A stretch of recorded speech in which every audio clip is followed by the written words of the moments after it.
prophètes. Mais où? On ne serait pas joint à eux pour tuer les prophètes. Et là, le Seigneur, il dit, là, vous reconnaissez par là que vos pères ont tué les prophètes. Et vous êtes les mêmes. Et vous témoignez contre vous. Et vous? Et ça s'écrit dans la parole de Dieu dans Matthieu 23, versets 29 à 36. Matthieu 23, versets 29 à 36.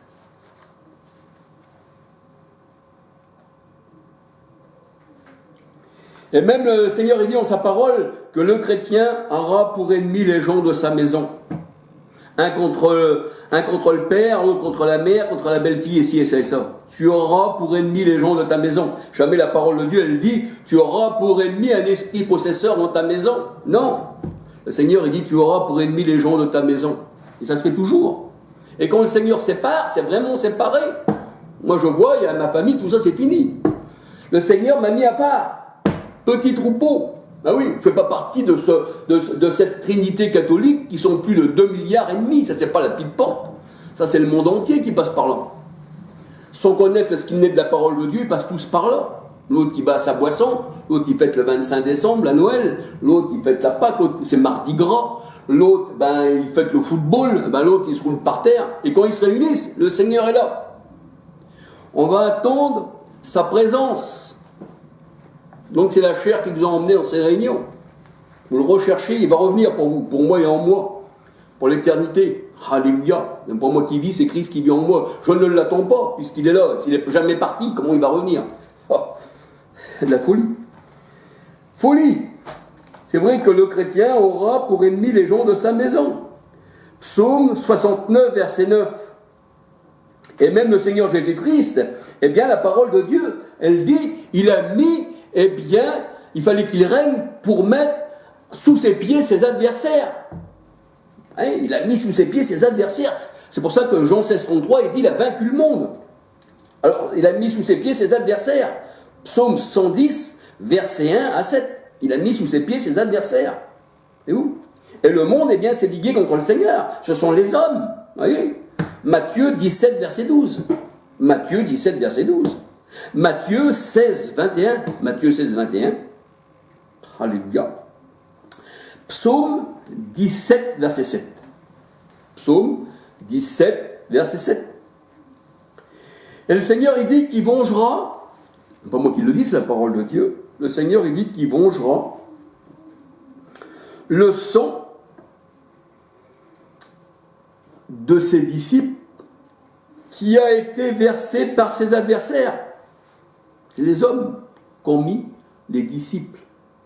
L'un a été scié, l'autre a été crucifié, l'autre a été empoisonné, l'autre a été battu, et c'est ce qu'il dit Paul.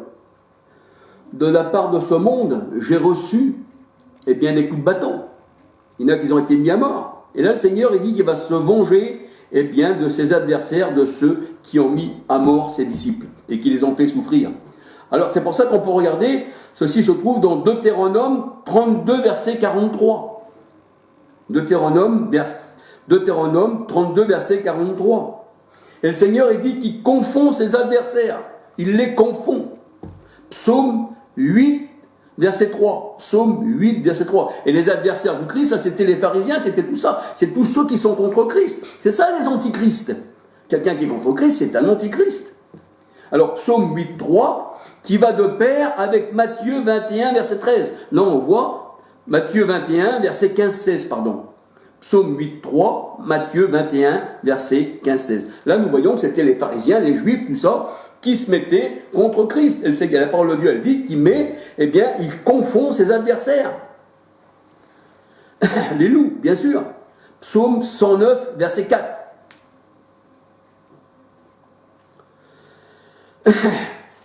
Alors, moi, je dis, craignez l'Éternel, car il peut devenir pour vous un Satan, comme il l'est devenu pour Israël. 2 Samuel 24, verset 1. 1 Chronique 21, verset 1.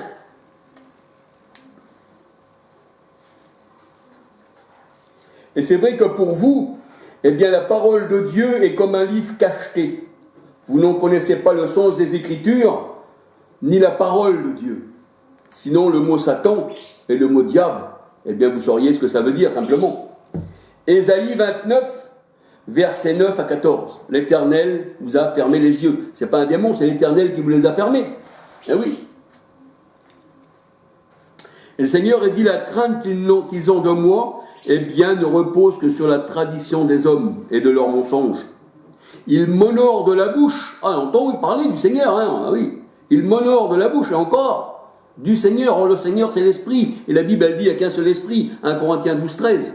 Mais pour vous, il y a 3 dieux. Quel est le Seigneur de ces 3 dieux? Dites-moi-le. Quand vous priez, à qui vous vous adressez? Père, Fils ou Saint-Esprit? Quel est le Seigneur parmi ces 3? Et la parole de Dieu, elle dit dans Éphésiens 4, 5, 6, il n'y a qu'un seul Seigneur. Parce que le Seigneur, c'est l'Esprit, de Corinthiens 3, 17. Et nous sommes tous abreuvés d'un seul Esprit. Et celui qui s'attache au Seigneur est avec lui un seul Esprit. Pas 3 esprits, il n'y a pas de Trinité dans la parole de Dieu. Voyez-vous? Alors ils ont l'apparence de la piété, le Seigneur a dit, mais ils ont renié ce qui fait la force. Ah, ils ont l'apparence, puisque l'adversité, Satan, se déguise en ange de lumière. Donc il prend l'apparence, eh bien, de la piété.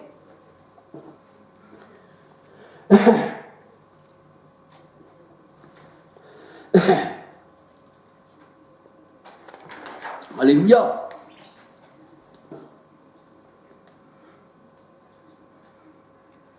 Là, on voit que, eh bien, il y a David qui a été mis à l'épreuve par l'Éternel. Et dans cette épreuve, eh bien, il a fait des choses qu'il ne fallait pas. Et là, l'Éternel lui demande de choisir, par la bouche de son prophète Gad, de choisir une sentence parmi les 3 fléaux qui tombera sur lui, que l'Éternel fera venir sur lui.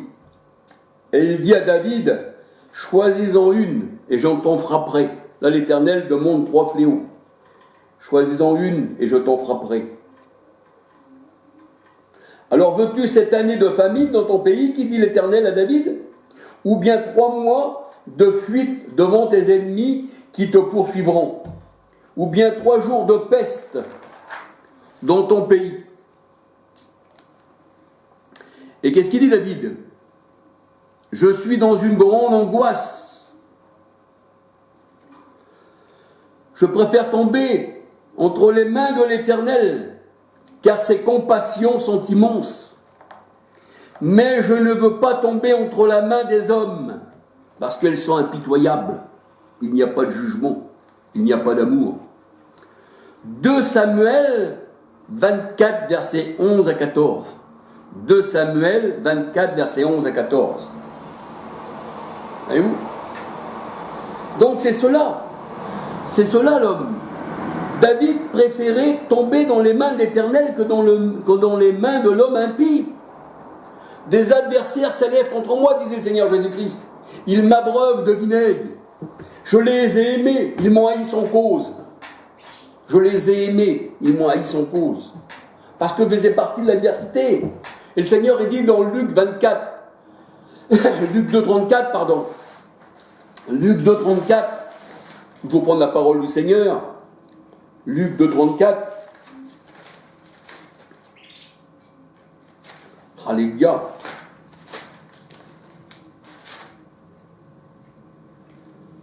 Luc 2,34.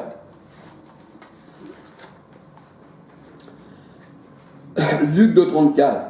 Siméon les bénit et dit à Marie, sa mère, voici cet enfant est destiné à amener la chute et le relèvement de beaucoup en Israël, et à devenir un signe qui provoquera la contradiction. Qui provoquera la contradiction. La contradiction, ça veut dire l'adversité qui provoquera, c'est-à-dire le satanisme envers Christ. La contradiction, c'est le satanisme. C'est être contre. Voyez-vous? Et le satanisme, dans le sens où on le prend, eh bien, tout dépend de ce qu'on défend. Voyez-vous? Tout dépend de ce qu'on défend. Tout dépend en quoi on est adverse. Voyez-vous? Ça veut dire simplement adversité, je le tiens à le répéter. Et là, je suis sûr et certain que ces paroles que je viens de vous dire, tout cela, ça sera repris pour dénigrer, eh bien, de tout ce que je dis. On va dire, voyez-vous, ça, comment vous pouvez écouter un homme comme ça, vous voyez bien qu'il est fou, tout ce qu'il dit du départ à la fin, mais tout ça, c'est fou. Mais le Seigneur, il dit, eh bien, que l'Esprit nous amène dans la vérité. Mais c'est la vérité qui nous affranchit. Moi, je parle simplement. Je ne cherche pas à comprendre comment vous allez recevoir. Je cherche à comprendre que le Seigneur m'a dit de parler comme ça. Et si ça tombe dans la bonne terre, eh bien, si ça tombe dans le cœur d'un élu ou d'une élue, eh bien, il comprend ce que je veux dire. Alléluia. Mais j'en suis sûr et certain qu'il y aura vraiment peu, mais très peu de personnes qui comprendront ce que je dis. Mais il y aura beaucoup, et je mets plein de points, qui seront contre ce que je dis. Là, c'est certain. Mais je ne cherche pas la gloire des hommes. Je cherche simplement d'être dans le plan du Seigneur. Et je cherche simplement, eh bien, à ouvrir les yeux de l'esprit. Vous savez, quand je mets dans mes vidéos, le mot qui paraît peut-être malsain, c'est certain, c'est vrai, vieille lumière à Saint-Pur, ou faux prophète, je me sers simplement de la parole de Dieu qui dit « L'eau n'a pas été sur toi, tu n'as pas été lavé de tes péchés, parce que je suis contraire à l'immersion. » Voyez-vous, je suis pour l'onction, je suis pour l'aspersion. Et le Seigneur il dit « Eh bien, tu n'as pas reçu la pluie sur toi. Tes péchés demeurent. Tes péchés demeurent. » Voyez-vous. Donc, c'est pas de moi-même que je mets ça. Je mets simplement ce que le Seigneur m'a mis à cœur. C'est écrit dans la parole de Dieu. Il est une race qui se croit pure, mais qui est impure, parce que l'eau de purification n'est pas tombée sur elle. Voyez-vous. Mais je ne prends pas les personnes au cas par cas. Je dis, toi, t'es impur, toi, t'es impur, toi, t'es impur, toi, t'es impur. Je ne peux pas faire ça. C'est le Seigneur qui sait tout ça. Mais en sachant que les religions sont impures, je peux vous dire que vous êtes impur si vous restez dans les religions. Ça, je le sais.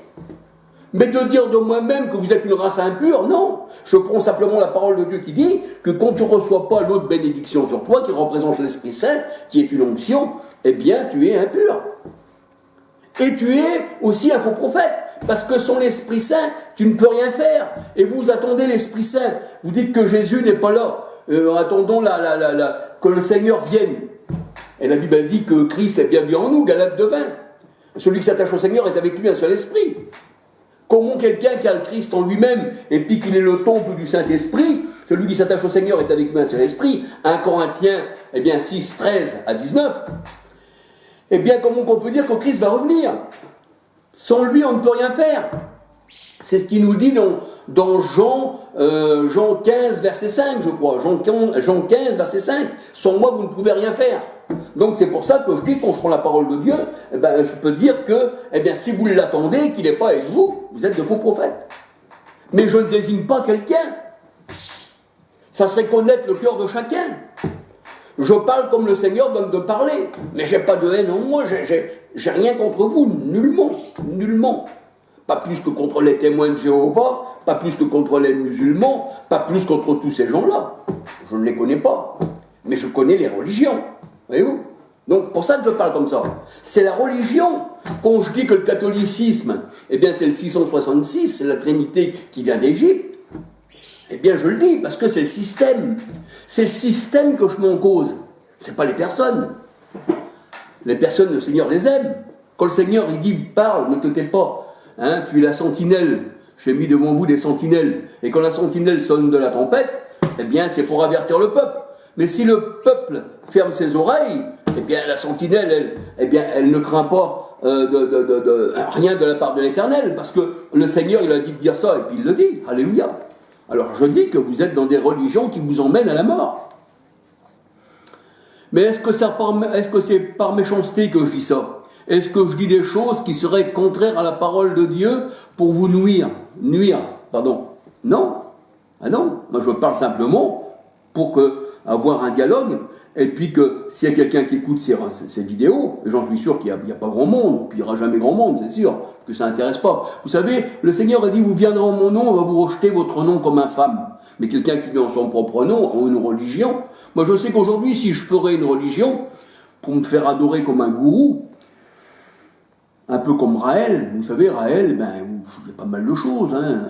Là on peut coucher avec des femmes, il y a la luxure charnelle, chacun peut recevoir, là il y a du monde, là ça y va, là on s'amuse, là on est bien.